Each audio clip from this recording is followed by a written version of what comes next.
17e aventure. Comment Renard et Tibère, redevenus bons amis, font la découverte d'une andouille que Tibère emporta et que Renard ne mangea pas. Vous avez vu comment Renard avait à grand-peine tiré sa jambe du terrible piège. Quand il eut un peu dormi d'un sommeil agité, il se remit tristement en chemin, clochant du pied et pressé d'une faim cruelle. Tibère le croyait bien mort quand il le vit arriver à lui, la queue basse, l'œil doux et bienveillant. Ce n'est pas qu'à la vue de celui qui l'avait si bien joué, le sang ne lui frémit violemment. Mais pour assurer sa vengeance, il sentit qu'il fallait se contraindre. « Hé, Tibère, quel vent vous mène ?» lui dit-il en le voyant fuir. « Là, ne courez pas si vite, laissez-moi vous dire quelques mots. Avez-vous oublié la foi jurée ? Si vous pouviez me supposer la moindre rancune, vous seriez dans une grande erreur. À Dieu ne plaise, j'ai repris ce chemin uniquement dans l'espoir de vous rejoindre comme mon féal chevalier. » À ces paroles doucement prononcées, Tibère ralentit le pas. Il s'arrête même en prenant soin toutefois de bien préparer ses ongles. Pour Renard, épuisé de faim et de fatigue, il était encore moins disposé que la veille à engager une lutte ouverte. « En vérité, mon cher Tibère, dit-il, le monde est bien méchant. On n'y connaît plus de charité, on ne songe qu'à tromper les autres, comme si la mauvaise foi n'était pas toujours punie. Je vous dis cela pour ce grand sermonneur, le compère Isengrin, qui, tout nouvellement, est entré dans les ordres. J'apprends qu'il vient d'être surpris par celui qu'il voulait prendre, et son exemple m'a fait ouvrir les yeux. Je ne veux pas être traité comme lui. Jamais les méchants n'ont fait une bonne fin, et je saurais trop bien, d'ailleurs, ce qu'il en coûte de ne pas avoir de véritables amis. Vous, par exemple, Tibère, pour qui j'ai toujours ressenti une affection particulière, quand vous m'avez cru mort, vous avez décampé. Non que vous ayez ri de mon malheur, je ferais mauvais parti, à qui vous en accuserez, puisqu'il y avait entre nous foi jurée. Mais dites-moi bien la vérité, cher Tibère, vous avez eu, n'est-ce pas, un grand chagrin de cœur en me voyant arrêté dans le piège.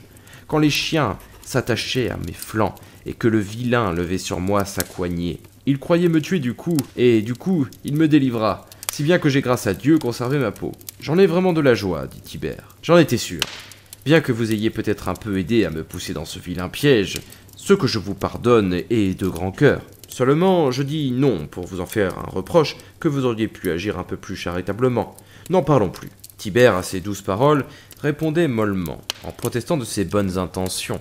Et comme on semblait disposé à l'en croire, il offrit de renouveler son hommage, tandis que Renard s'engageait à le défendre envers et contre tous. Voilà la paix de nouveau signée.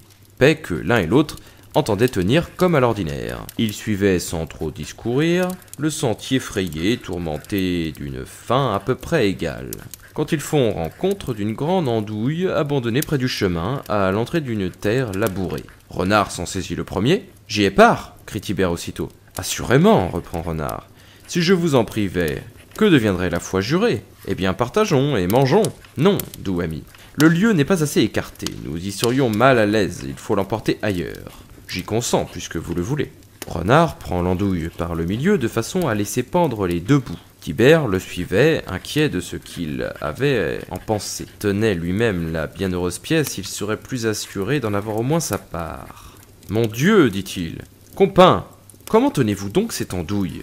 Vous en laissez traîner les deux bouts dans la poussière et vous mouillez le milieu de votre salive. C'est à soulever le cœur. Si vous continuez, je vous en cède ma part. Oh, que je la porterais autrement. Comment la porteriez-vous ? Vous allez voir.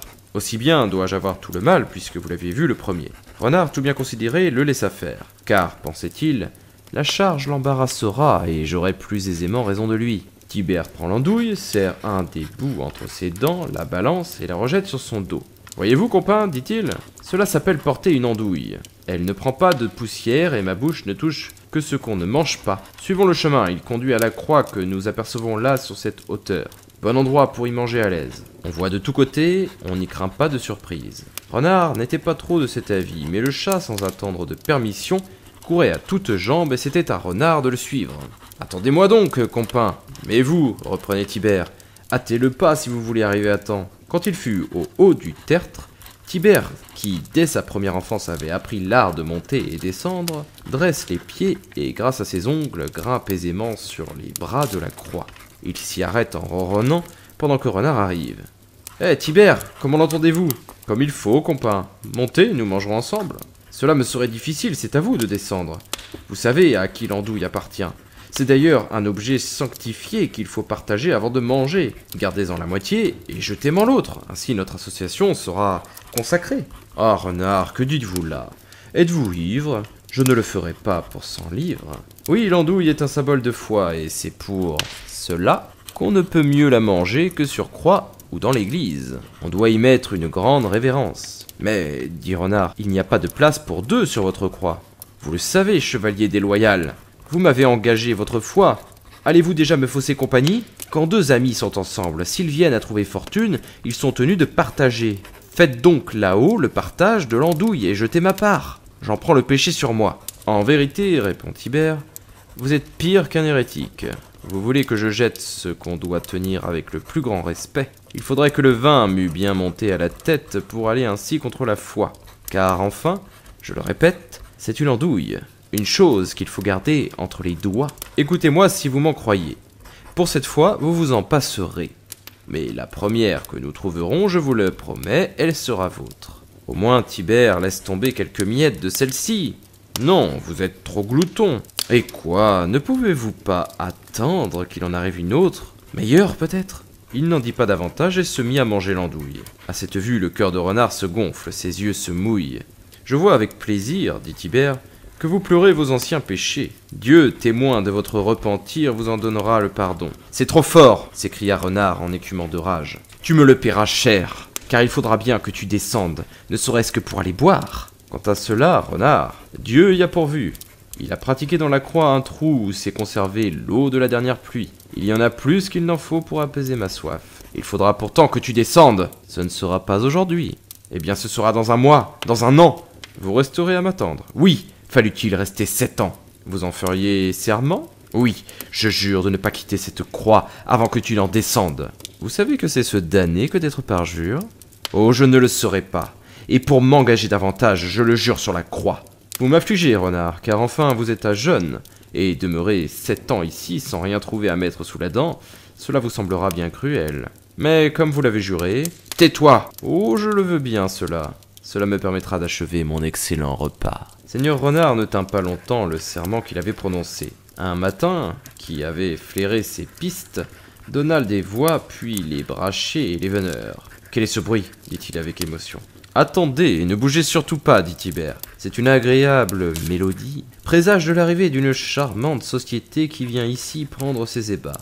Ils vont chercher une messe dans le voisinage et vous serez là bien à propos.